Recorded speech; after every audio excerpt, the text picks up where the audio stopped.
आप सबको प्रभु यीशु मसीह के प्रिय और मधुर नाम में नमस्कार। प्रियो, आज रविवार की सुबह हम सब परमेश्वर पिता के सन्मुख उपस्थित हैं, अपने अपने घरों में, अपनी अपनी जगहों में।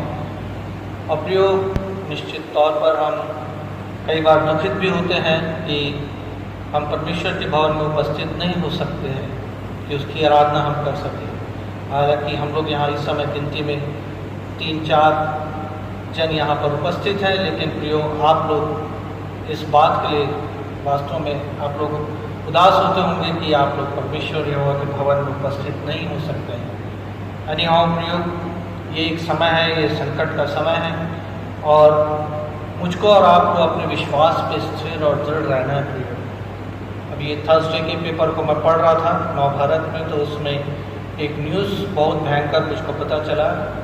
वो ये कि हमारे जो पड़ोसी देश हैं, जो 2 देश हमारे पड़ोसी देश जिनके साथ हमारा तनाव का वातावरण चल रहा है, वे दोनों कुछ 3 साल के लिए कुछ गुप्त एग्रीमेंट किए हैं कि वे ऐसे खतरनाक वायरसेस डेवलप करें जिसका कोई वैक्सीन ना हो। तो प्रियो, मेरे और आपके लिए और विशेषकर हम जो भारतीय हैं, हम लोगों के लिए ये बहुत ही एक चुनौती के दिन होंगे।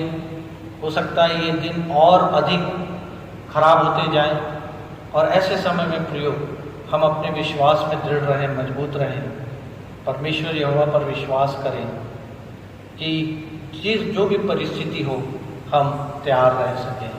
आइए आज की आराधना हम प्रारंभ करेंगे। मैं आप लोगों के सामने पढ़ लूँगा भजन संहिता 31वां अध्याय, उसके कुछ पद। हे यहोवा, मेरा भरोसा तुझ पर है, मुझे कभी लज्जित होना ना पड़े। तू अपने धर्मी होने के कारण मुझे छुड़ा ले, अपना कान मेरी ओर लगाकर तुरंत मुझे छुड़ा ले, क्योंकि तू मेरे लिए चट्टान और मेरा गढ़ है।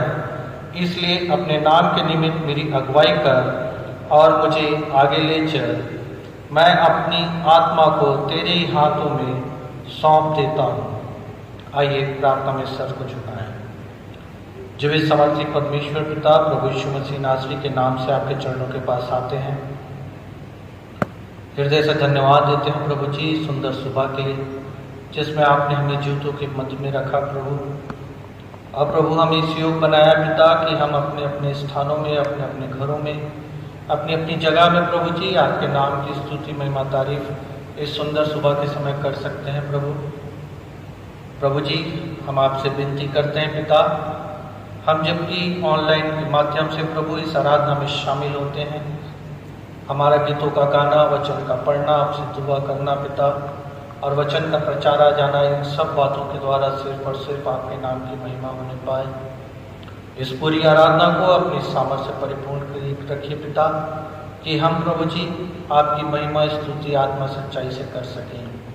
धन्यवाद के साथ इस प्रार्थना को प्रभु यीशु मसीह के जीवित पवित्र और सामर्थ्य नाम से मांगते हैं, आमीन।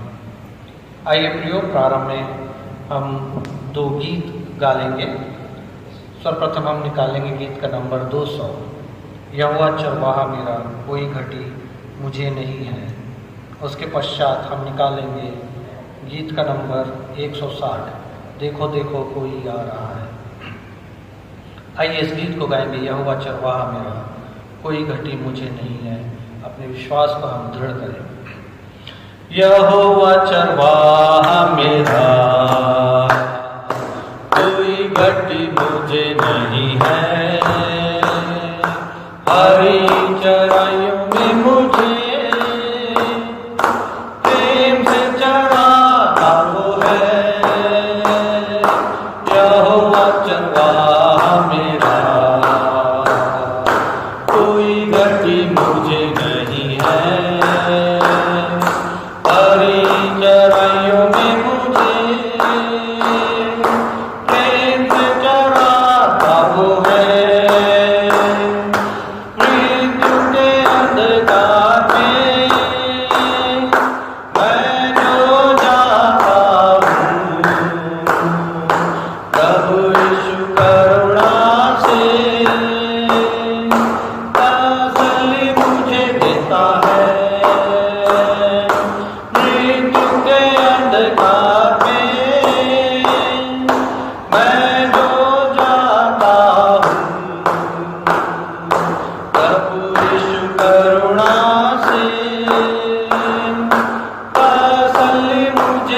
होता है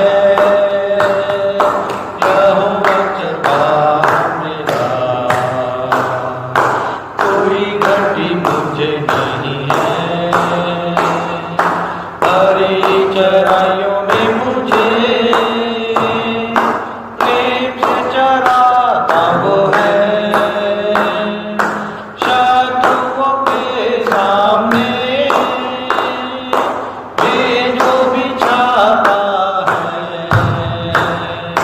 प्रभु की करुणा है, मन मेरा गाता है, शत्रुओं के सामने वे जो बिछाता है। प्रभु की करुणा है, मन मेरा गाता है, यहोवा चरवाहा मेरा, कोई घटी मुझे नहीं है। हरी चराइयों में मुझे प्रेम से चराता वो है,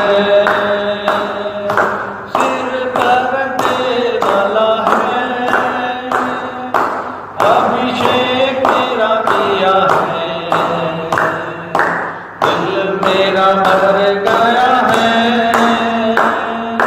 और उमड़ भी रहा है, सिर पर रखने वाला है, अभिषेक मेरा किया है। दिल मेरा भर गया है और उमड़ भी रहा है, यहोवा चरवाहा मेरा, कोई घटी मुझे नहीं है। हरी चराइयों में मुझे प्रेम से चराता वो है,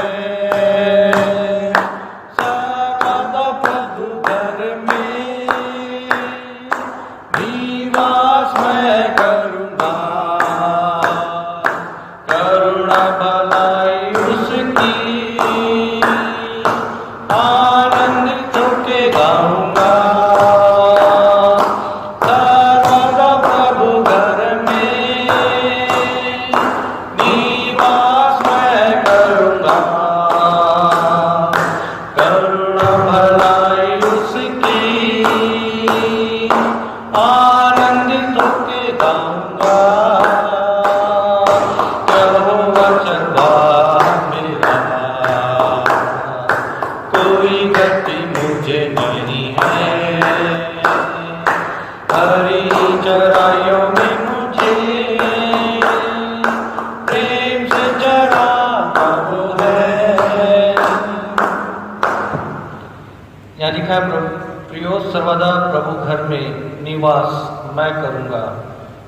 और वास्तव में प्रियो, हमको जिंदगी तो जीना है, क्योंकि ये जीवन है इसलिए हमको इसे जीना है, लेकिन मृत्यु निश्चित है। और इसलिए हम आनंदित और मगन रहें कि हम अपने परमेश्वर यहोवा के साथ निवास करेंगे। और प्रियो, एक गीत हम और गा लेंगे, गीत का नंबर 160। इसका हम पहला, तीसरा और चौथा पद हम गा लेंगे। देखो देखो कोई आ रहा है, कैसी महिमा मसीह आ रहा है। आंखें अपनी उठा कर तो देखो, कैसी शान से मसीह आ रहा है। देखो देखो कोई आ रहा है, कैसी महिमा मसीह आ रहा है। आंखें अपनी उठा कर तो देखो, कैसी शान से मसीह आ रहा है। वो भी कैसी सवारी है देखो, आसमान की बेदारी तो देखो। वो भी कैसी सवारी है देखो, आसमान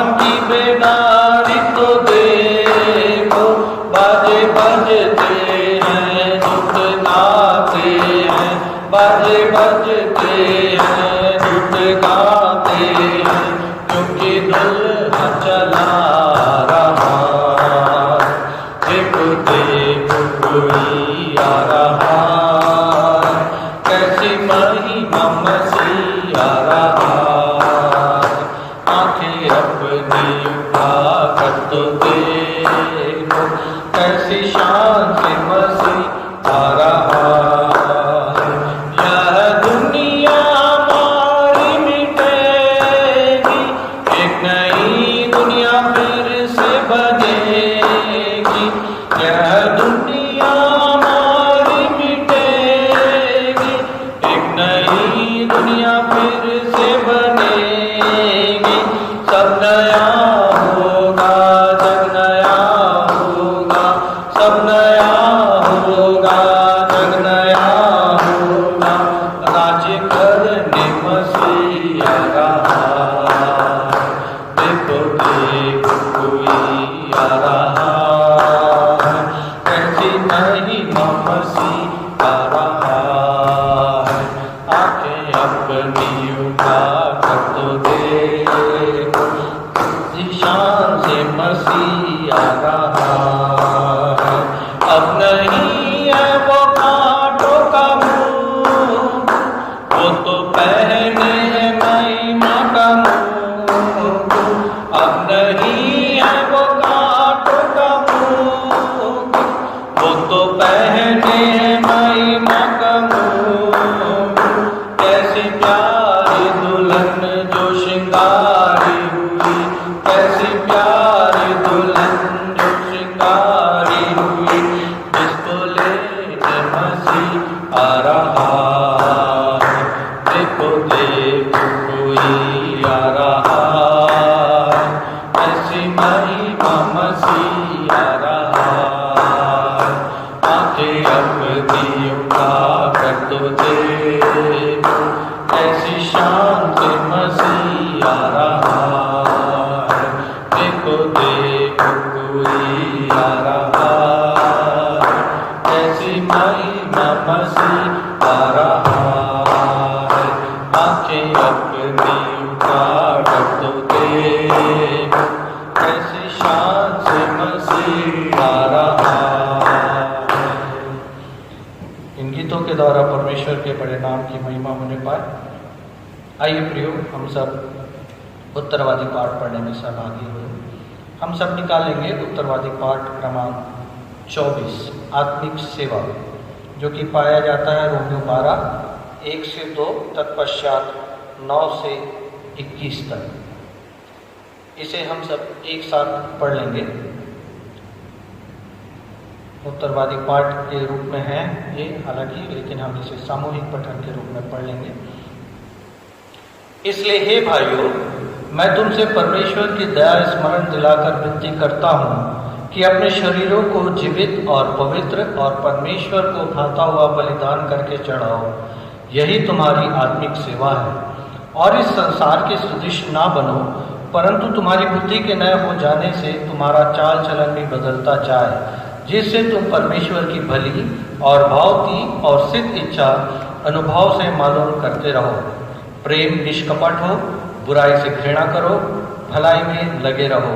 भाईचारे के प्रेम से एक दूसरे पर माया रखो, परस्पर आदर करने में एक दूसरे से बढ़ चलो, प्रयत्न करने में आलसी ना हो, आत्मिक उन्माद में भरे रहो, प्रभु की सेवा करते रहो, आशा में आनंदित रहो, क्लेश में स्थिर रहो, प्रार्थना में नित्य लगे रहो।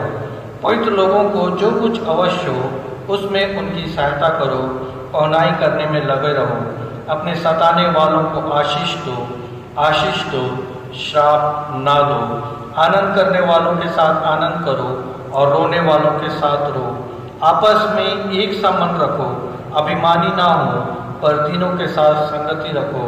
अपनी दृष्टि में बुद्धिमान ना हो, बुराई के बदले किसी से बुराई ना करो। जो बातें सब लोगों के निकट भली हैं उनकी चिंता किया करो। जहाँ तक हो सके तुम अपने भरसक सब मनुष्यों के साथ मेल मिलाप रखो। हे प्रियो, अपना पलटा ना लेना, परंतु क्रोध को अवसर दो, क्योंकि लिखा है, पलटा लेना मेरा काम है। प्रभु कहता है, मैं ही बदला दूंगा। परंतु यदि तेरा बैरी भूखा हो तो उसे खाना खिला, यदि प्यासा हो तो उसे पानी पिला, क्योंकि ऐसा करने से तो उसके सिर पर आग के अंगारों का ढेर लगाएगा। बुराई से ना हारो, परंतु भलाई से बुराई को जीत लो। परमेश्वर अपने पढ़े गए सुने गए वचन पर आशीष का हाथ रखे। आइए हम सब अपने स्थानों में जहाँ कहीं भी हैं हम प्रयोग खड़े हो जाएं और हम विश्वास वचन बोलने के द्वारा अपने विश्वास को दिलाएंगे और उसके पश्चात हम प्रभु की प्रार्थना में सहभागी होंगे। हम सब अपने स्थानों में आदरपूर्वक खड़े हो जाएं। मैं विश्वास करता हूँ परमेश्वर पिता पर, जो स्वर्ग और पृथ्वी का सर्वशक्तिमान सृजनहार है, और उसके इकलौते पुत्र अपने प्रभु यीशु ख्रिस्त पर, जो पवित्र आत्मा से गर्भ में आया, कुंवारी मरियम से उत्पन्न हुआ, पैंतुस पिलातुस की आज्ञा से दुख उठाया, क्रूस पर चढ़ाया गया, मर गया और गाड़ा गया, पाताल में उतरा, तीसरे दिन मृतकों में से जी उठा, स्वर्ग पर चढ़ गया और परमेश्वर सर्वशक्तिमान के दाहिने हाथ जा बैठा है, जहाँ से वह जीवतों और मृतकों का न्याय करने को फिर आवेगा। मैं विश्वास करता हूँ पवित्र आत्मा पर, एक ही पवित्र ख्रिस्ट यानी कलीसिया, पवित्रों की संगति, पापों की क्षमा, देह के जी उठने और अनंत जीवन पर। आमीन। हे हमारे पिता, तू जो स्वर्ग में है, तेरा नाम पवित्र माना जाए, तेरा राज्य आवे, तेरी इच्छा जैसे स्वर्ग में पूरी होती है वैसे इस पृथ्वी पर भी पूरी हो। हमारे दिन भर की रोटी तू आज हमें दे, और जैसे हमने अपने अपराधियों को क्षमा किया है वैसे ही तू हमारे अपराधों को क्षमा कर, और हमें परीक्षा में न ला, परंतु बुराई से बचा, क्योंकि राज, पराक्रम और महिमा सदा तेरे ही है। आमीन। कृपया करके हम सब अपना स्थान ग्रहण कर लें। इस समय हम कलीसियाई प्रार्थना में जाएंगे प्रियो, और जो विषय है उन पर हम प्रार्थना करेंगे, परंतु उसके पूर्व हम एक गीत को गा लेंगे अपने को ढाढ़स देने के लिए और परमेश्वर की महिमा के लिए। 396 नंबर का गीत। जब जीवन के दुख सागर में आंधी चलती है, तब यीशु पर मैं लंगर सी आशा रखता हूँ। परीक्षा और विपत्ति जब लहराती है, तब उससे चैन और शांति मैं पाता हूँ। इसका पहला पद और तीसरा पद हम एक साथ गाएंगे। जब जीवन के दुख सागर में आंधी चलती है, तब यीशु पर मैं लंगर सी आशा रखता हूँ। परीक्षा और विपत्ति जब लहराती है, तब उससे चैन और शांति मैं पाता हूँ। वो मेरा आधार है, मैं साहस करूँगा। वो मेरा आधार है, कभी न डरूँगा। वो मेरा आधार है, वो स्थिर और शक्तिमान, सनातन की चट्टान है यीशु। वो मेरा दो सहायक, वो मुझको करता स्थिर। वो दुख की आंधी रोकर मुझे बचाता है। विश्वास से स्वर्गीय घर की मैं करता हूँ आशा, जो यीशु मेरे लिए बनाता है। वो मेरा आधार है, मैं साहस करूँगा। वो मेरा आधार है, कभी न डरूँगा। वो मेरा आधार है, वो स्थिर और शक्तिमान, सनातन की चट्टान है यीशु। आइए कलीसियाई प्रार्थना में सहभागी हों। जीवित सामर्थी परमेश्वर पिता प्रभु यीशु मसीह नासरी के नाम से आपके चरणों के पास आते हैं। हृदय से धन्यवाद देते हैं प्रभु जी कि आपने अब तक हमको जीवितों के मध्य में रखा, हमें इस योग्य बनाया प्रभु कि हम आपकी स्तुति महिमा तारीफ कर सकते हैं। पिता, इस पैंडेमिक के समय में भी प्रभु जी आपने हमें सुरक्षित रखा, इस महारोग से हम सबको बचा के रखा प्रभु, इसके लिए हृदय से धन्यवाद देते हैं।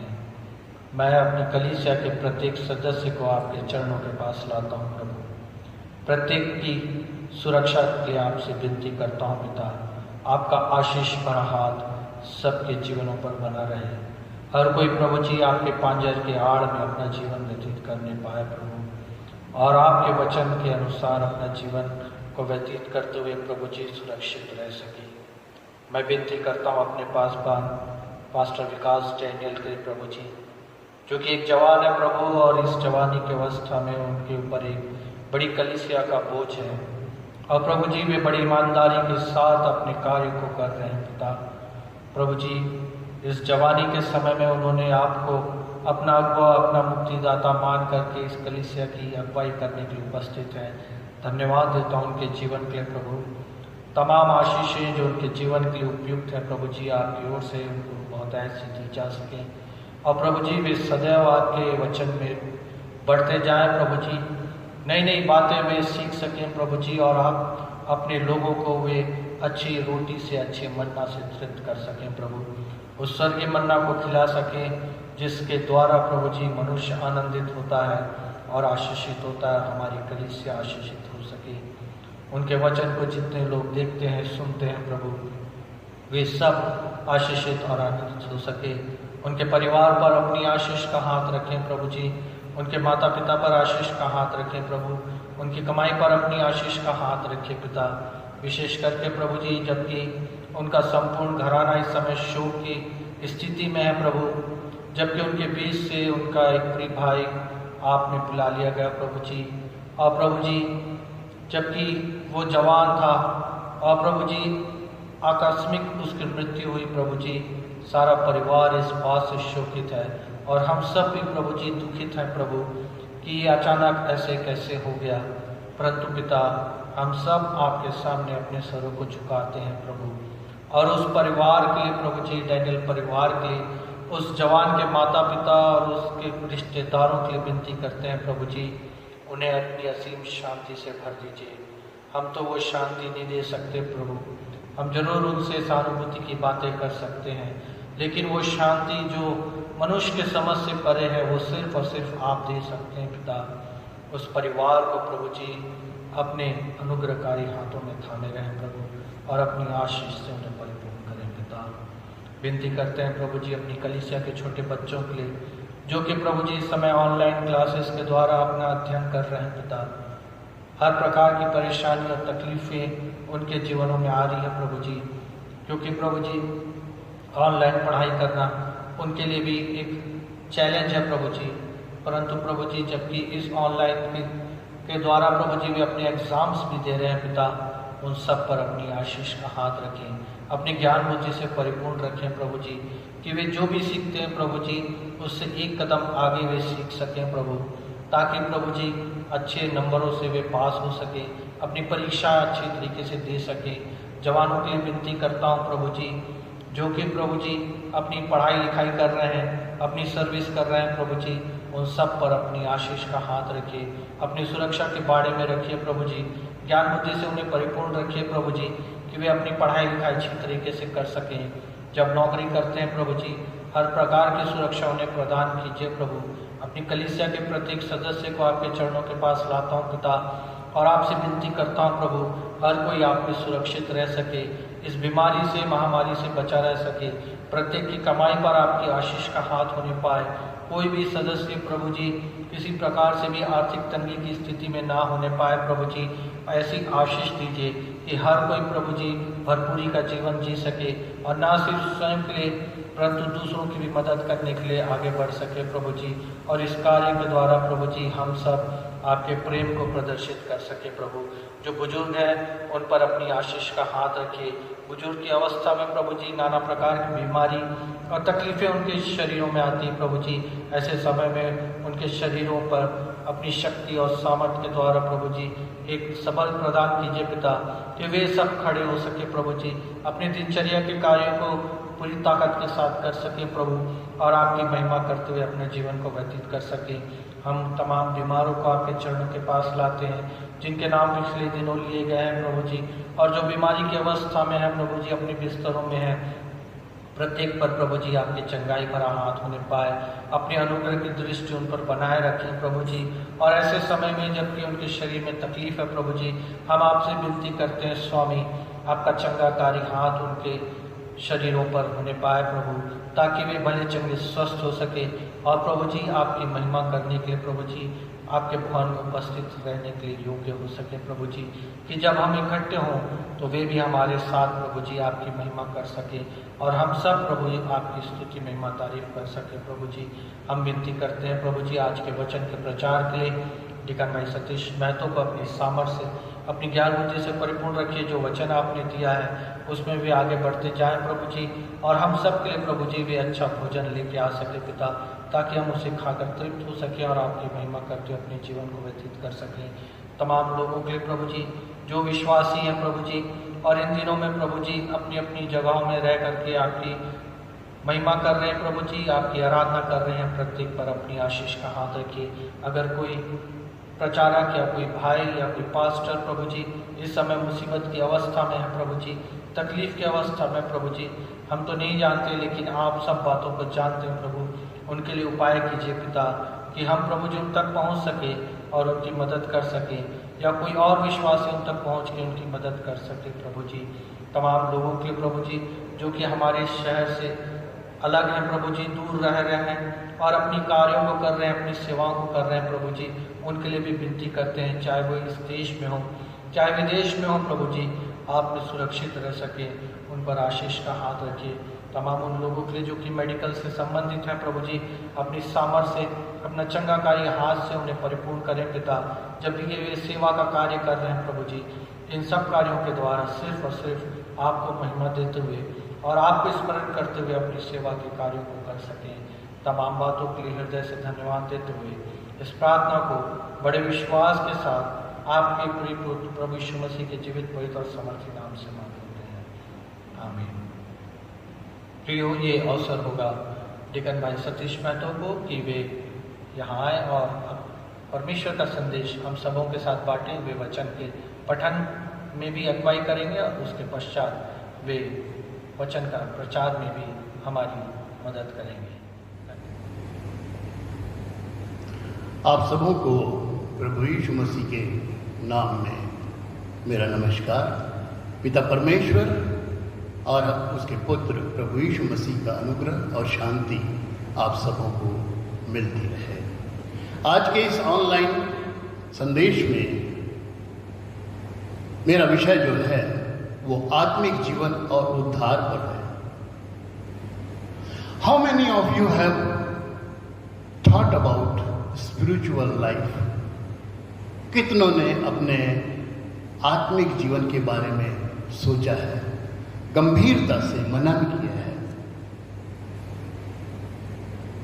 प्रियो, आपको अपने जीवन में कई बार ऐसा अवसर मिला होगा कि आप एकांत में बैठकर एकाग्र होकर अपनी पिछली जिंदगी को देखे होंगे, उस पर विचार किए होंगे कि क्या आपका पिछला जीवन जो आपने बिताया था आपको संतुष्टि देता है?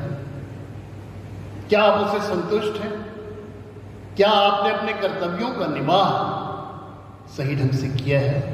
अपने पति या पत्नी के प्रति, अपने बच्चों के प्रति, अपने मित्रों के प्रति, अपने समाज के प्रति?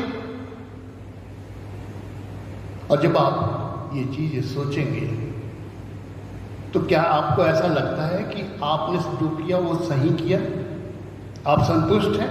या फिर आपके मन में एक कसक रह जाती है कि मैं इससे अच्छा कर सकता था, इससे बेहतर कर सकता था?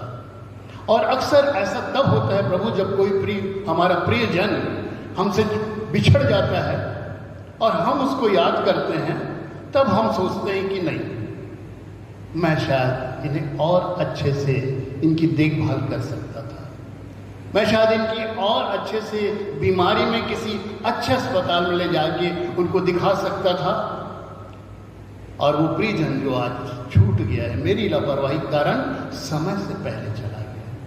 क्या ऐसी भावना, ऐसी फीलिंग आपको आती है? और अगर नहीं आती तो आप बहुत ही खुशनसीब हैं कि आपने अपने कर्तव्यों का निर्वाह ठीक से किया है। लेकिन अगर आप ये सोचते हैं कि कहीं कमी रह गई है तो उस कमी को दूर करने का समय है। जब तक आप जीवित हैं तभी इसे ठीक कर सकते हैं। मरने के बाद कोई चीज़ हम नहीं कर सकती है, आप भी जानते हैं, प्रत्येक व्यक्ति जानता है। ज़्यादातर मनुष्य का झुकाव जो होता है वो सांसारिक जीवन को बेहतर बनाने के लिए होता है। आत्मिक जीवन को बेहतर बनाने के लिए बहुत कम सोचता है वो, और उसका कारण भी है। सांसारिक जीवन बेहतर बनाने के लिए जो चीज़ें हैं वो आपको इमीडिएट फल दे देती थी।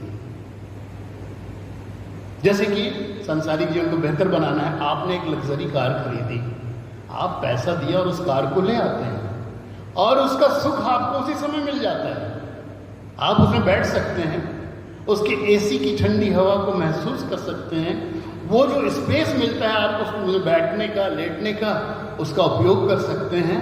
सीडी में आप उसका बहुत बढ़िया गीत सुन सकते हैं, वीडियो या टीवी भी लगे है, उसको एंजॉय कर सकते हैं। इंस्टेंट हैप्पीनेस आपको देता है वो। और इसीलिए हमारा जो ध्यान है, मनुष्य का जो ध्यान है, वो सांसारिक जीवन को बेहतर बनाने के लिए ज्यादा रहता है।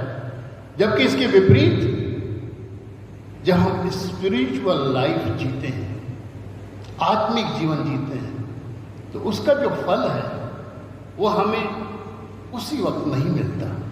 परमेश्वर अपनी मर्जी से उस समय को जानता है कि किस वक्त आपको कौन सा फल देना है, और उसमें देरी भी हो जाती है। और इसीलिए हम उधर ध्यान नहीं दे पाते, कोई भी मनुष्य उधर ध्यान नहीं दे पाते। लेकिन इसका ये मतलब नहीं है कि परमेश्वर नहीं चाहता कि आप आत्मिक जीवन बिताएं। वो चाहता है कि आप आत्मिक जीवन बिताएं, और इसीलिए वो आपको अवसर पे अवसर देता है कि एक बार आप अपने आप को बदलें, एक बार आप अपने आप को बदलें और आत्मिक जीवन के ऊपर भी ध्यान दें। और जब एक बार आपका लगाव, आपका झुकाव आत्मिक जीवन के तरफ हो जाता है, तब फिर क्या आप व्याकुलता महसूस करते हैं? क्या आपका मन बेचैन होता है कि मुझे ये करना चाहिए था? How is your spiritual life? Just imagine, just recall, याद कीजिए आपका स्पिरिचुअल लाइफ कैसा है, कैसा रहा है। आपका चाल चलन वचन के अनुसार है कि नहीं? आज्ञाओं को क्या आप मानते हैं? कहीं मैं त्योहारी क्रिश्चियन तो नहीं हूं कि सिर्फ त्योहारों में दिखाई पड़ता हूं। यू रेट योरसेल्फ, अपने आप को रेटिंग दीजिए, क्योंकि आपसे अच्छा आपको कोई नहीं जानता। दूसरे तो वही जानते हैं जो आप उन्हें दिखाते हैं, परंतु आपकी आत्मा और आपका मन जानता है कि आप वास्तव में क्या हैं। तो फिर क्या रेटिंग देते हैं आप अपने आप को? अपने सर्विस के दौरान मैंने बहुत सारे अपने अंदर में काम करने वाले जो मेरे कलीग्स थे उनको मैं रेटिंग दिया करता था जब उनका कॉन्फिडेंशियल रिपोर्ट लिखता था। आज जब हमें खुद अपने आप को रेटिंग देना है, क्या रेटिंग देते हैं? Are we excellent? Are we very good? Are we good? और are we average? May be we may be below average also. जब मैं अपने आप को तौलता हूं अपनी आत्मा की तराजू में, तो मुझे ऐसा लगता है कि मैं बिलो एवरेज हूं, एवरेज भी नहीं हूं। ये स्पिरिचुअल लाइफ तो मैं कुछ सालों से चालू किया चलना, उस पर चलना, अपने आप को बदलना। उससे पहले तो मैं मनमर्जी का मालिक था। और प्रियो, ये बात बिल्कुल सही है कि हम में से बहुत सारे लोग इसी एवरेज और बिलो एवरेज की श्रेणी में आते हैं। हम कुछ भी बोलें, कुछ भी दिखाएं, परंतु हमारा मन और हमारी आत्मा इस चीज़ को जानती है कि हमें बहुत ज़्यादा इस राह में उन्नति की ज़रूरत है, बदलाव की ज़रूरत है। और जब आप ये जान जाते हैं कि आप बहुत पिछड़े हुए हैं इस राह में, तो आप जो कुछ ना कुछ करने की सोचते हैं, किस तरह से आप आगे बढ़ें। आप सोचते हैं कि मैं अभी तक प्रार्थना करता था 1 बार, अब मैं उसको 2 बार करूंगा, अब मैं उसको 3 बार करूंगा, सुबह भी करूंगा, दोपहर भी करूंगा, शाम भी करूंगा, मैं वचन को पढ़ूंगा। एक आप रूटीन बना लेते हैं क्या कि हर दिन मैं 3 अध्याय पढ़ूंगा, संडे के दिन 5 अध्याय पढ़ूंगा, और इस तरह से साल भर में मैं बाइबल को पूरा पढ़ लूंगा। रिवाइवल मीटिंग जाऊंगा, जहां बाइबल स्टडी कराई जाती है वहां जाऊंगा, बाइबल के वचनों को समझूंगा। जब मैं उसे समझूंगा तभी तो मैं स्पिरिचुअल लाइफ को बिता सकूंगा, यह जान सकूंगा कि मेरी जो आत्मिक जीवन है, आत्मिक जिंदगी है, उसे मैं कैसे बिताऊं, तभी तो मैं जान पाऊंगा। और इस तरह की बहुत सारी प्रतिज्ञाएं आप करते हैं, ऐसा निर्णय आप लेते हैं। प्रियो, ऐसा निर्णय लेना बहुत अच्छा है, बहुत अच्छा है। अच्छा इसलिए है क्योंकि स्पिरिचुअल लाइफ की ओर आपका बढ़ाया गया ये पहला कदम है। और कभी ना कभी हर मनुष्य को पहला कदम आगे बढ़ाना पड़ता है, तभी तो दूसरा और तीसरा कदम बढ़ा के उस जिंदगी में वो आगे जा सकता है। तो ये बहुत अच्छा है कि आप में मन में ये बात आती है कि किस तरह से मैं अपने आप को स्पिरिचुअल लाइफ, मेरी जो स्पिरिचुअल लाइफ है उसको मैं आगे बढ़ाऊं। क्योंकि जो आपकी आत्मिक जीवन है उसका संबंध आपके उद्धार से है। आपका आत्मिक जीवन का संबंध आपके उद्धार से है। प्रियो, मैंने अपने पिछले 2 संदेशों में, ऑनलाइन संदेशों में, एक बार मृत्यु के बारे में बताया था और एक बार पुनरुत्थान के बारे में बताया था। और अब मैं सोचता हूं कि आपको इन दोनों के बारे में बहुत जानकारी हो गई, लेकिन क्या हमारा जीवन जो परमेश्वर ने दिया है, जन्म लेने और उसके बाद कुछ समय इस संसार में बिताने के बाद, मर जाने के बाद खत्म हो जाता है? क्या हम इतना ही सोचते हैं? क्या परमेश्वर चाहता है कि इतना ही हमारे साथ होता रहे? वो भी नहीं चाहता, वो भी नहीं चाहता। वो भी चाहता है कि आप उद्धार पाएं, वो भी चाहता है कि आप स्पिरिचुअल लाइफ अपनी बिताएं। और जैसा कि वचन में लिखा है, रोमियो की पुस्तक उसका 10वां अध्याय उसके 21वें पद में, और अगर आप यशायाह की पुस्तक को भी पढ़ें, उसका 65वां अध्याय और उसका 2 पद, दोनों में ये बाइबल की खासियत और खूबसूरती है कि कई बार कई वचन सेम टू सेम 2 अलग अलग जगहों में हजारों वर्ष के अंतराल में लिखे गए हैं, सैकड़ों वर्ष के अंतराल में लिखे हैं। उसका लिखने वाला कोई और इसका लिखने वाला कोई, लेकिन शब्द वही है, मतलब वही है। और क्या लिखा है उसमें? परमेश्वर कहता है, मैं सारा दिन अपने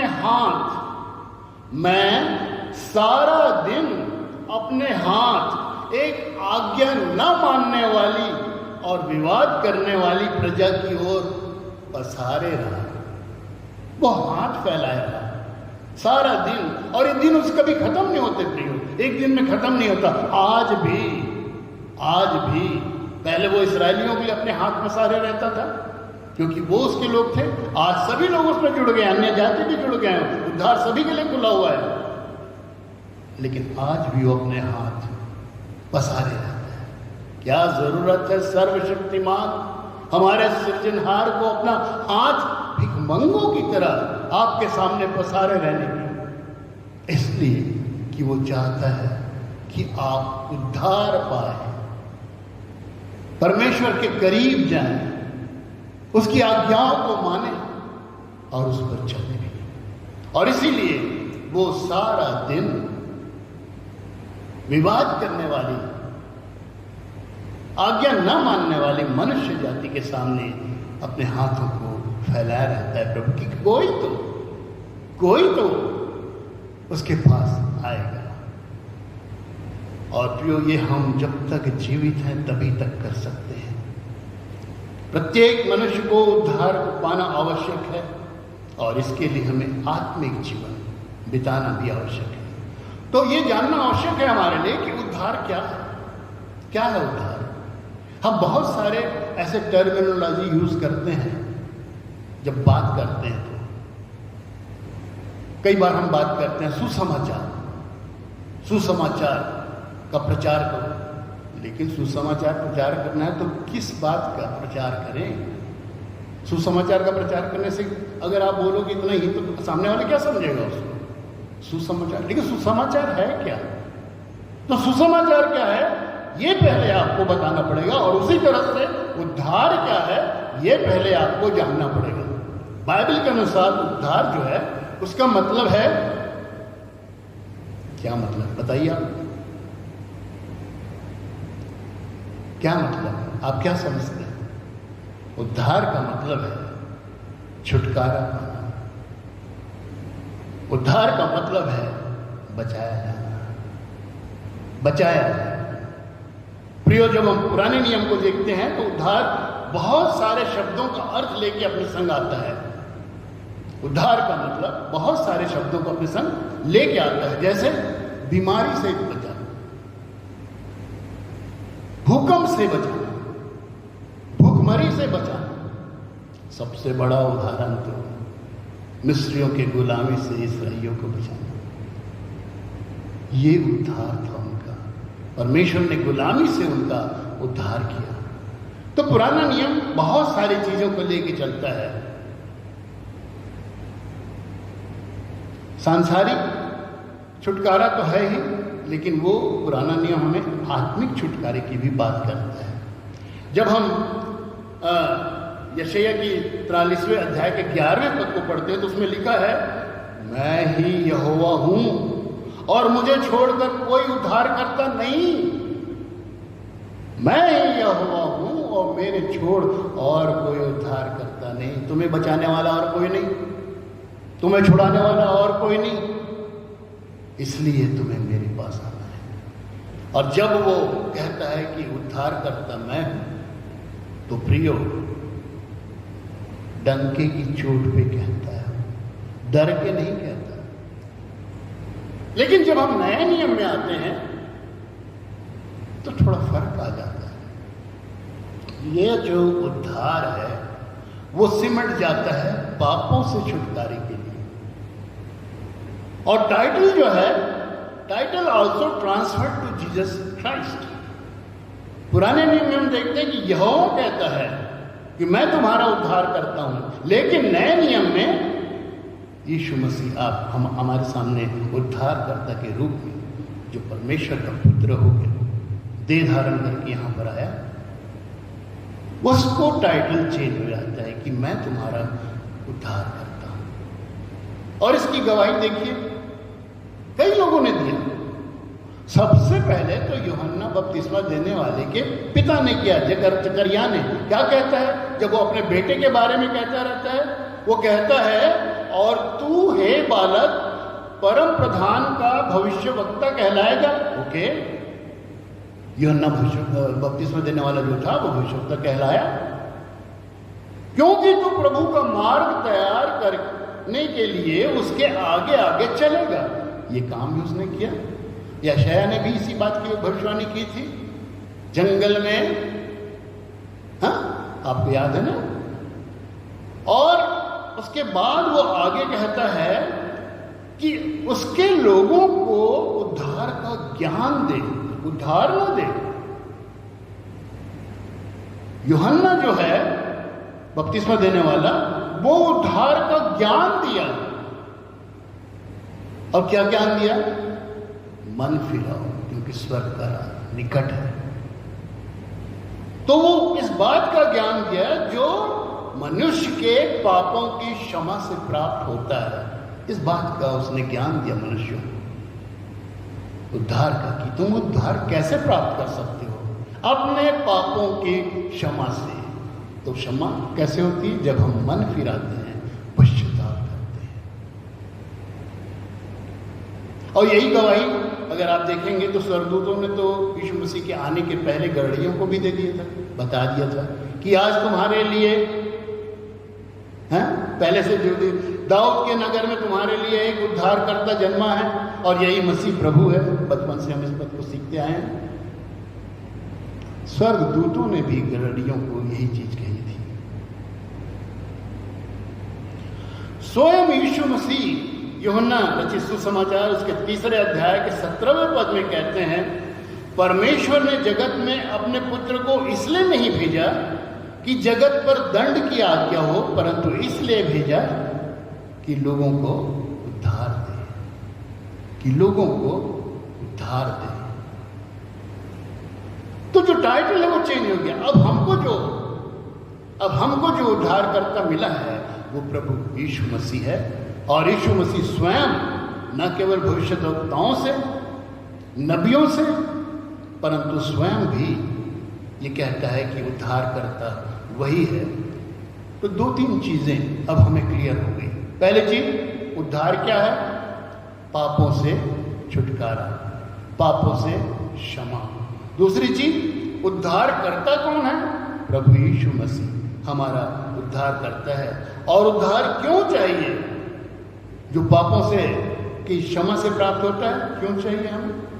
क्योंकि हमें एक स्वर्गीय जीवन चाहिए कि आप और हम उस पीड़ा से, उस जलन से, तपन से, जिसकी आज हम कल्पना नहीं कर पा रहे हैं, पुनरुत्थान पाने के पश्चात बच सके।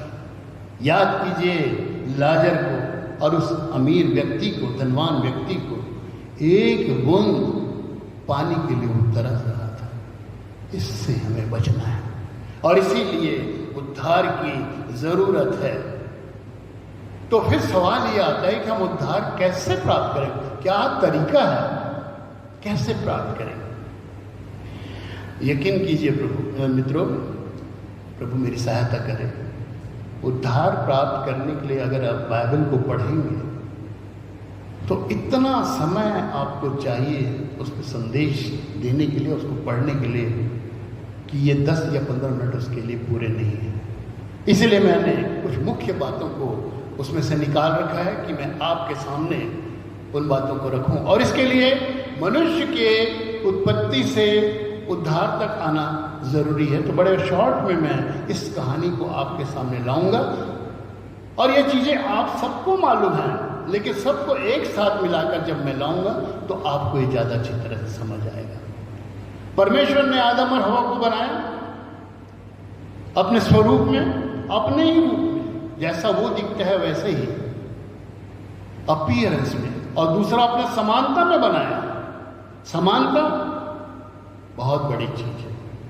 जो परमेश्वर का स्वभाव है, जिन चीजों को परमेश्वर पसंद करता है, वही गुण उसने आदम को दिया। लेकिन अनाज्ञाकारिता के कारण आदम ने न केवल अपने स्वरूप को बिगाड़ दिया, वो महिमामय तेज जो उसके शरीर से, देह से निकलती, उस तेज को उसने नष्ट कर दिया, पापी होकर, अनाज्ञाकारी होकर। और उसी तरह से जो स्वभाव, प्रेमी स्वभाव, दया वाला स्वभाव, न्याय होने का स्वभाव जो था, उसको उसने दुष्ट स्वभाव में बदल दिया जब वो अनाज्ञाकारिता में पड़ गया, पाप कर लिया।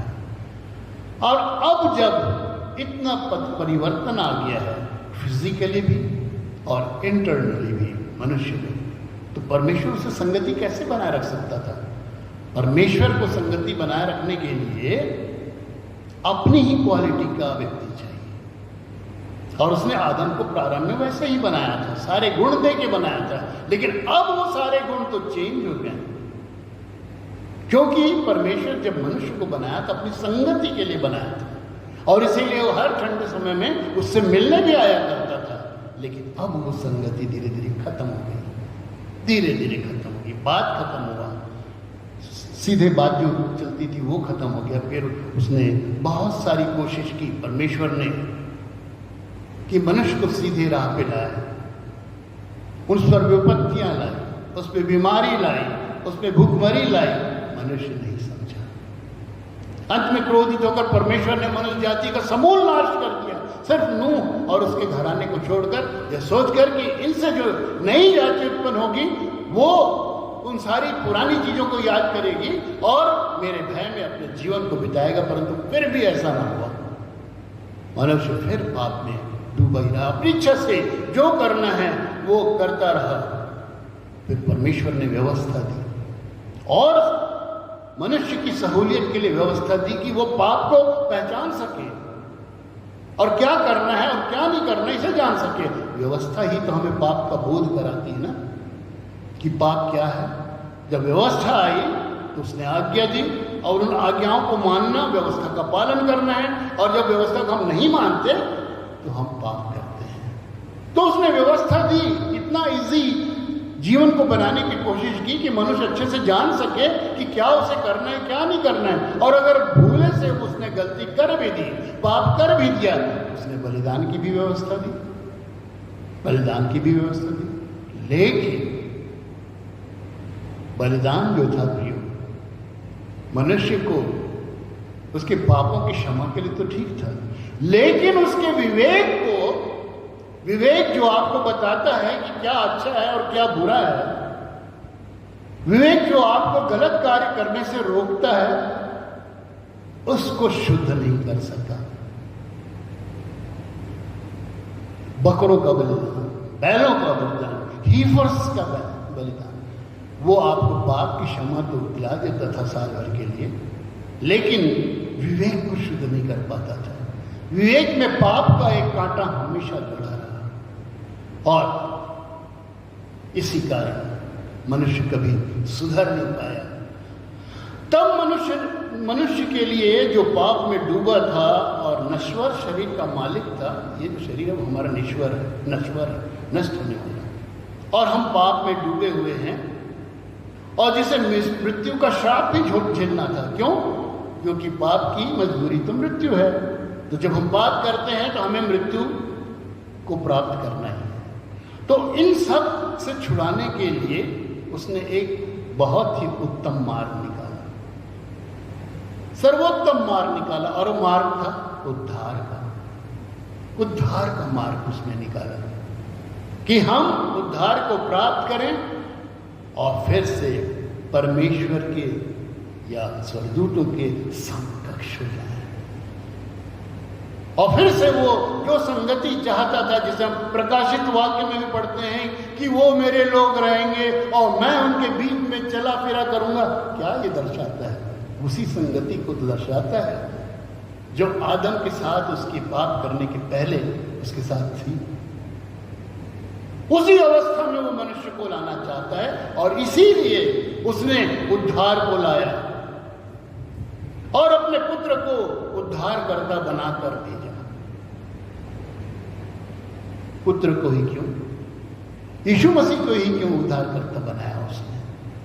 क्योंकि प्रियो, अगर कोई मनुष्य, कोई भविष्यद्वक्ता, कोई राजा दाऊद, कोई नबी अगर अपना बलिदान देता तो वो एक पापी का ही बलिदान था, पापी का ही लहू था। क्योंकि मनुष्य कभी भी पूर्णतः निर्दोष या निष्पाप नहीं हो सकता, और इसीलिए उसने अपने पुत्र को, जो निष्पाप था, जो निर्दोष था, उसके रक्त को बलिदान के रूप में स्वीकार किया। और जो कोई भी उसे इस बात पर विश्वास करता है, उसे उसने उद्धार देने की प्रतिज्ञा की। अब चूंकि यीशु मसीह ने हमारे पापों की कीमत चुका दी है, पाप की मजदूरी जो है, पाप की कीमत जो है वो मृत्यु है, उस कीमत को क्रूस पर यीशु मसीह ने चुका दिया है और हमको, हमारे लिए उद्धार का मार्ग प्रशस्त कर दिया है। लेकिन कंडीशन है, उद्धार तो हमारे सामने है, लेकिन उसको पाए रखने के लिए, बनाए रखने के लिए भी आपको कुछ करना है। प्रत्येक व्यक्ति को कुछ न कुछ करना है। आदम द्वारा लाई गई मृत्यु को अनंत जीवन में यीशु मसीह बदल देते हैं। इब्रानी 9 उसका 13वां अध्याय, उसका 9वां अध्याय 13-14 पद में लिखा है, क्योंकि जब बकरों और बैलों का लहू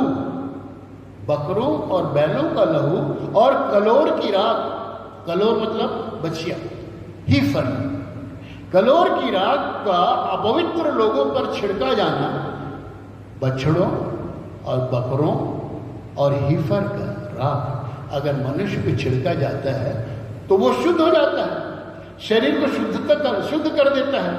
तो मसीह का लहू जिसने अपनी सनातन आत्मा के द्वारा परमेश्वर के सामने निर्दोष चढ़ाया गया, तुम्हारे विवेक को मरे हुए कामों से क्यों ना शुद्ध करेगा। ये विवेक जिसकी शुद्धि जानवरों के लहू से नहीं हो पाता था, उसकी शुद्धि निर्दोष मेमने के लहू से होता है, यह वचन कहता है। तब फिर हमारा जो विवेक है, जो कॉन्शियस है, वो इतना स्ट्रांग हो जाता है कि वो आपको रोक सकता है। आज उसकी आवाज धीमे से आती है और हम उसे नकार देते हैं, कभी कभी सुनते भी नहीं। परंतु जब आत्मिक जीवन आप चलते हैं तो वो इतने स्ट्रांग हो जाती है कि जब आपके पैर गलत रास्ते पे चलते हैं वो तुरंत रोकता है, स्ट्रांग वॉइस के साथ, रुक जाओ, और आप अपने कदम पीछे खींच लेते हैं। क्यों? क्योंकि आप आत्मिक जीवन पर चल रहे हैं। अगर नहीं चलेंगे तो आवाज धीमी हो जाती, कभी कभी आपको सुनाई भी नहीं पड़ती। वचन हमें बराबर और बार बार बताता है कि उद्धार यीशु मसीह से है। पाप क्षमा करने का भी उसका अधिकार है, न्याय करने का भी उसे अधिकार है, अनंत जीवन देने का भी उसे अधिकार है। पिता से मेल करना भी वही जानता है, वही हमारा मेल करा सकता है पिता से। ये सारी चीजें प्रभु यीशु मसीह करा सकता है। पहला पत्रस 1:19 में कहता है, परंतु तुम्हारा छुटकारा निर्दोष और निष्कलंक मेमने अर्थात मसीह के बहुमूल्य लहू से हुआ है। दृढ़ाता है इस चीज को कि मसीह का जो लहू है वही आपको छुटकारा दिला सकता है, आपके विवेक को शुद्ध कर सकता है। तब फिर हमें क्या करना है? तब फिर हमें क्या करना है? उद्धार को आप अपने पास आपको रखे रहना है। याद रखिए, कोई भी चीज जो हमें दी जाती है परमानेंटली हमारे पास नहीं रहती है। जब हम पवित्र आत्मा को पाते हैं तो आप ये मत सोचिए कि हमेशा के लिए वो आपके पास रहेगी। कितने उदाहरण है बाइबल में। शिमशोन को जब पवित्र आत्मा का सामर्थ्य मिला तब उसने बीच के खंभे को उसने गिरा दिया, लेकिन उसके बाद उसके पहले पवित्र आत्मा उसके साथ उसको दिया तो गया था, लेकिन चला जाता था।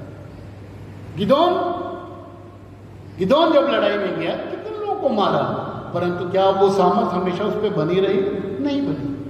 यीशु मसीह ने 70 लोगों को पवित्र आत्मा की सामर्थ दी, वो गए, प्रचार किए, हीलिंग किए, लेकिन आने के बाद उनका कोई वर्णन नहीं मिलता कि वो सामर्थ से भरे रहे। सिर्फ एक ही व्यक्ति हमेशा पवित्र आत्मा की सामर्थ से भरा रहा, और वो है स्वयं यीशु मसीह। तो हम हमेशा पवित्रता के साथ जीवन व्यतीत नहीं कर सकते। कहीं ना कहीं हम गिरते हैं, लेकिन पिता हमें क्षमा करता है। वो जानता है कि मनुष्य के मन में और क्या विचार आता है और वो क्या करता है। तो जब हमें उद्धार पाना है तो हमें क्या करना है? रोमियो की पुस्तक उसका 10वां अध्याय उसके 9वें और 10वें पद को आप जब पढ़ेंगे तब आपको पता चलता है कि उद्धार आप कैसे प्राप्त कर सकते हैं। ईमानदारी के साथ पर उसे करना है, दिखावे के लिए नहीं करना है। और उसमें लिखा है, यदि तू अपने मुंह से यीशु को प्रभु जानकर अंगीकार करे, मुंह से, you have to speak up. सामने कोई भी बैठा हो, अन्य जातियों के बीच में हो, आपके विरोधी लोग बैठे हो, ऐसे लोग बैठे हो जो यह जानने के बाद कि आप प्रभु को अंगीकार करेंगे वो आपका सर काट देंगे, तब भी आपको अपने मुंह से प्रभु को, यीशु मसीह को प्रभु जानकर अंगीकार करना है। प्रभु जानकर अंगीकार करना है, उसको मानना है कि यीशु मसीह ही मेरा मालिक, यीशु मसीह मेरा प्रभु है, वही मुझे सब कुछ दे सकता है। पहली चीज अंगीकार करें और अपने मन से विश्वास करें कि परमेश्वर ने उसे मरे हुओं में से जिलाया, तो तू निश्चय उद्धार पाएगा। तो तू निश्चय उद्धार पाएगा। 2 बातें करने के लिए कहता है। पहली चीज, मुंह से अंगीकार कीजिए कि यीशु मसीह आपका प्रभु है, और दूसरी चीज कि आप इस बात को विश्वास करें अपने मन से कि उसको पिता परमेश्वर ने मृतकों में से जिलाया है। जब उसको जिलाया, ये विश्वास आप करते हैं तो ये मान के चलिए जो पिता अपने पुत्र को मरने के बाद जिलाया वो हमको भी मरने के बाद अगर हम आत्मिक जीवन बिताते हैं फिर से जिलाएगा, कभी न मरने के लिए, एक अनश्वर शरीर के साथ, एक महिमामय देह के साथ वो हमें भी जिलाएगा। लेकिन इसे पढ़ने में तो बहुत हल्का लगता है प्रियो। क्या हम जब मनों में इस चीज को सोचते हैं तो वास्तव में ऐसा कर पाते हैं? क्या हमको खुद ही ये विश्वास है कि मैं मन से इसे विश्वास कर रहा हूं? क्या हम में इतना साहस है कि मैं प्रभु को, यीशु मसीह को अपना प्रभु सबके सामने कह सकूं? यीशु मसीह को साफ कहते हैं, यदि तुम मनुष्यों के सामने, मेरा सामने और स्वर्गदूतों के सामने तुम्हें अंगीकार करूंगा, तो आपको भी अपने मन से, आपकी आत्मा से इसे स्वीकार करना है। और प्रियो, इस बात को विश्वास करना है कि यीशु मसीह को जिस तरह से उसके पिता ने जिलाया वैसा ही वो हम सबों को जिलाता है। मेरे भाइयों बहनों, आज तक यदि आपने अपने आत्मिक जीवन के बारे में नहीं सोचा है तो आज अवसर है, इस पर सोचिए। आज अवसर है कि आपको आत्मिक जीवन में बिताना है। इसी जीवन में जीते जी आपको उद्धार पाना है। मरने के बाद आपके पास कोई अवसर नहीं है। आप बार बार पाप में गिर जाते हैं, सच्चाई पर नहीं चल पाते, सही न्याय नहीं कर पाते, पर वो आपका पिता है, आपकी कमजोरी जानता है। वो जानता है कि मनुष्य के मन में जो भी उत्पन्न होता है बुरा ही उत्पन्न होता है। इसलिए हम जब पश्चाताप करके अपने अपराधों को मान लेते हैं तो वो हमें गले लगा देता है, उद्धार देता है। यह एहसास पूरी तरह से व्यक्तिगत है। याद रखिए, अंगीकार करना और पुनरुत्थान व्यक्तिगत एहसास है। कोई दूसरा आपको दबाव डाल के या किसी के दबाव में आकर आप इस पर विश्वास नहीं करते, और आप अच्छी तरह से जानते हो कि आपको कितना विश्वास है। और प्रियो, जब आप उस राह में चलते हैं, आत्मिक जीवन में चलते हैं, उद्धार की ओर चलते हैं, प्रभु परमेश्वर स्वयं आपकी सहायता करता है। मैं अपने अनुभव से जानता हूं, जब मैं इस राह पे चलना प्रारंभ किया, परमेश्वर ने मेरे किए हुए पापों को मेरे सामने लाया। कभी सपनों में लाया, कभी दर्शन में लाया, कभी कल्पना में लाया, कभी मेरे मस्तिष्क में विचार में। कोई चीजें ऐसी थी जो मुझे याद भी नहीं थी। मैं हर बातों की क्षमा मांगता था जब मैं प्रार्थना करता था, लेकिन फिर भी कभी कोई ऐसी चीज वो दिखा देता था जो मुझे याद ही नहीं कि मैंने ऐसी गलती भी की है। वो आपके पास, आपके सपनों से उसको भेजेगा कि ऐसा हुआ था, आपके विचार में उसको लाएगा। परमेश्वर आपकी सहायता करता है कि आप उद्धार को प्राप्त करें। तो प्रियो, इस अवसर को कदर कीजिए। ये समय जो मिला उसकी कदर कीजिए। वक्त निकल जाने के बाद जो कदर करे, वक्त निकल जाने के बाद जो कदर करे वो कदर नहीं होता, अफसोस होता है, अफसोस होता है। आप अपने माता पिता की अच्छी से सेवा नहीं कर सके और वो स्वर्ग चले गए या मर गए, क्या फायदा आज सोचने कि मैं ऐसा किया होता तो वो आज जिंदा रहते। आपके पास अफसोस करने के छोड़ कुछ नहीं होता। आज आप जीवित हैं, एक आत्मिक जीवन बिताइए, उद्धार को प्राप्त कीजिए, तभी आपको अफसोस नहीं करना पड़ेगा। सांसारिक जीवन तो बहुत जी लिया, आइए आत्मिक जीवन की राह में भी हम कदम बढ़ाएं। प्रभु आप सबों को इन वचनों से आशीष दे और आपकी अगुवाई करें। सुंदर संदेश के लिए हम डिकन भाई सतीश महतो को हृदय से धन्यवाद देते हैं। परमेश्वर की आशीष उन पर और उन वचनों पर बनी रहे। आइए हम सब भेंट देने के द्वारा परमेश्वर की महिमा करें। हम सब निकालेंगे की संख्या 501, इसका पहला ही पद हम गाएंगे। वो धन्यवाद प्रभु तेरा, तूने इतना दिया है। ओ धन्यवाद प्रभु तेरा, तूने इतना दिया है। आशीष इतनी हमें दी, जग को प्यार किया है। ओ धन्यवाद प्रभु तेरा, तूने इतना दिया है। तेरी नजरें सब पे बराबर, चाहे धनी हो गरीब कोई, पाया सबने द्वार से तेरे, खाली लौटा न कोई, खाली लौटा न कोई। आशीषों के हाथों ने तेरे जीवन संवार दिया है। आशीष इतनी हमें दी, जग को प्यार किया है।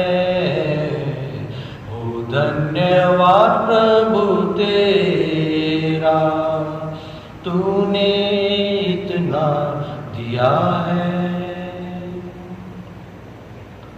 प्रार्थना करें। धन्यवाद हो प्रभु कि आज के इस दिन में प्रभु जी हम आपके नाम से अपनी भेंटों को आपके चरणों के पास अर्पित कर सकते हैं। हम तो इस योग्य नहीं थे पिता, परंतु ये आपकी दया और आपकी अनुग्रह थी कि आज हम प्रभु जी इस आराधना में शामिल हो सके और आपके वचन को समझ सके प्रभु जी, और अपने हाथों को बढ़ा करके अपने अपने घरों में, अपने अपने स्थानों में आपके निमित्त इन भेंटों को ग्रहण किया है पिता। हम आपसे विनती करते हैं प्रभु जी, इस भेंट पर अपनी आशीष का हाथ रखें प्रभु, कि जब हम इसे अपने पास से प्रभु जी लेकर के आपके भवन में आएंगे प्रभु, बड़े आनंद के साथ और धन्यवाद के साथ जब हम इसे आपके भवन में उपस्थित होकर के आपको अर्पित करेंगे पिता, आपकी आशीष का हाथ इन भेंटों पर बनी रहे और इसके द्वारा प्रभु जी आपकी सेवा की जा सके। धन्यवाद देते हैं प्रभु जी। प्रार्थना प्रभु यीशु मसीह के जीवित प्रेरित और सामर्थ्य नाम से मांगते हैं, आमीन। आप लोगों के लिए कुछ सूचनाएं हैं। प्रियो, ऐसा प्रयास किया जा रहा है कि सितंबर महीने के फर्स्ट वीक में हम प्रभु भोज की आराधना में सहभागी हो सकें।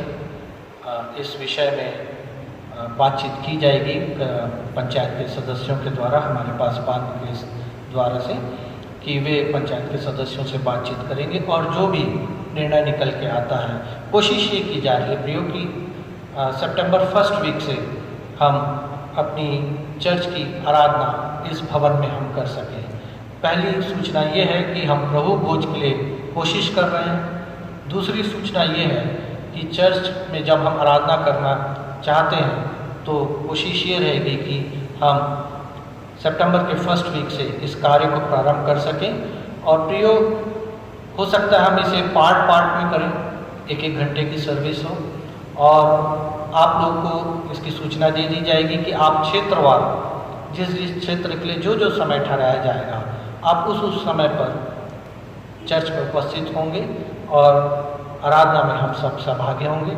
इसकी पूर्ण व्यवस्था कर ली जाएगी और प्रभु भोज की जो आराधना होगी उसके लिए भी ये प्रयास किया जा रहा है कि वो वैसे ही पार्ट पार्ट में किया जाए। हाँ, ये प्रयास किया जाएगा कि पैर धोने की विधि को शायद हम ना कर पाएँ, उसके विषय में भी चर्चा करके ही उसे फाइनल किया जाएगा। और तीसरी चीज़ बात ये थी कि जब भी हम अपने भवन में आए, आप लोगों ने जो दान, जो भेंटें अपने घरों में एकत्रित करके रखी हुई हैं, उसे आप लेकर के अवश्य आए, ताकि हम परमेश्वर की वेदी के सामने उन भेंटों को परमेश्वर को अर्पित कर सकें। और प्रार्थना कीजिए प्रियो कि हो सके कि सितंबर महीने के फर्स्ट वीक से हम इस कार्य को प्रारंभ कर सकें। इसके अलावा भी आप लोगों से एक निवेदन है कि आप व्हाट्सएप में बने रहें। हमारी मेनोनाइट चर्च इन भिलाई का जो व्हाट्सएप ग्रुप है, उसको आप नित्य तौर पर उसका अवलोकन करते रहें, क्योंकि इससे संबंधित अभी जो सूचना मैं दिया हूँ, इससे संबंधित कोई भी जानकारी होगी तो वो आपको व्हाट्सएप के माध्यम से मिल जाएगी। और इसके अलावा भी अगर आपको कोई और जानकारी चाहिए होगी तो आप पासवान साहब से कांटेक्ट कर सकते हैं, या हम जो अभिषेक हैं आप लोग का नंबर है तो उसमें कांटेक्ट कर सकते हैं, या आप अपनी जो भी क्वेरीज है उसे डायरेक्ट व्हाट्सएप ग्रुप में पोस्ट कर दीजिए। हम में से कोई भी प्रयोग जो भी जिस किसी को भी बन पड़ेगा, जो भी हमने निर्णय लिया रहेगा उसका हम आपको जवाब जरूर देंगे।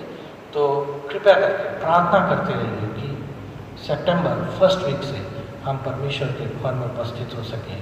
आइए हम सब अपने स्थानों में खड़े हो जाएं और अंतिम आशीष और डॉक्सोलॉजी के लिए मैं निवेदन करूंगा टीकन भाई सतीश महतो से कि वे आएँ और अंतिम आशीष के साथ इस आराधना को समाप्त करें। धन्यवाद। आप सबों को मैं धन्यवाद देता हूं आज की इस ऑनलाइन संदेश में सहभागी होने के लिए, और मैं आशा करता हूं कि बहुत जल्द हम ऐसी परिस्थितियों में आएंगे कि एक साथ बैठकर आराधनालय में बैठकर हम प्रभु की आराधना और स्तुति और गान कर सकेंगे।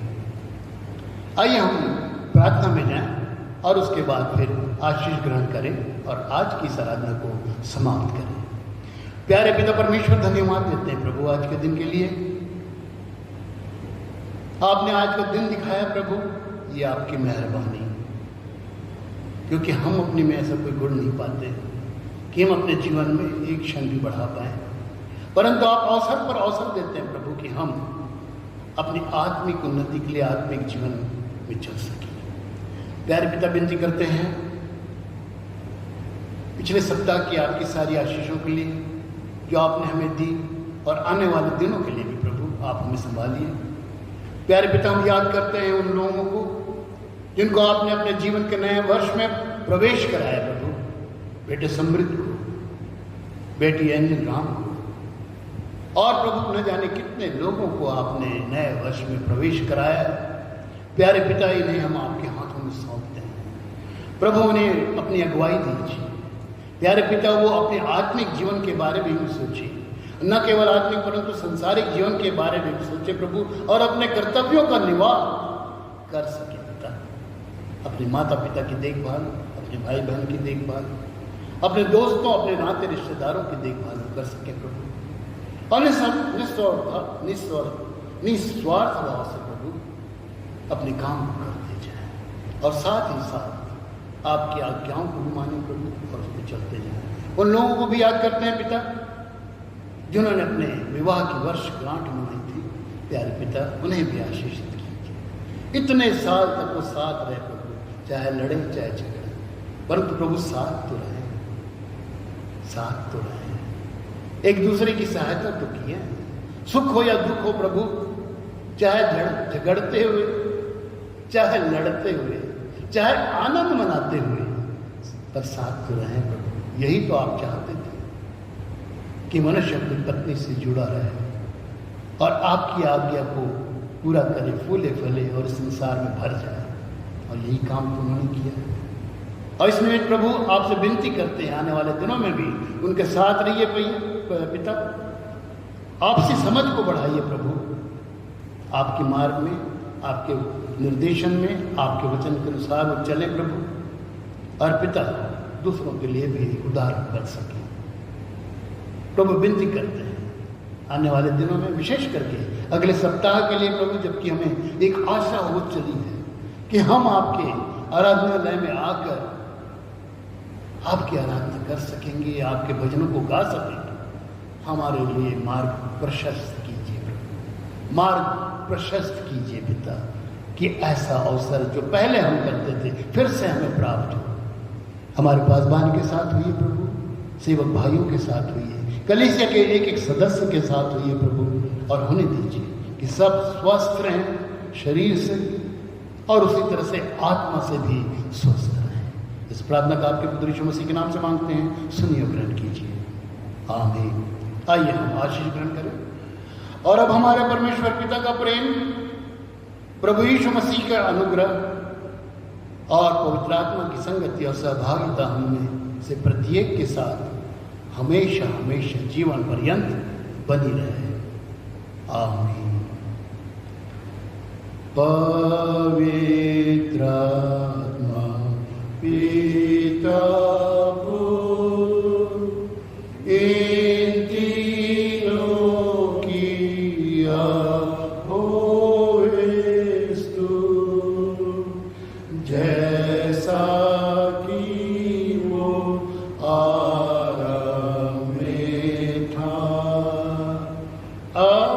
है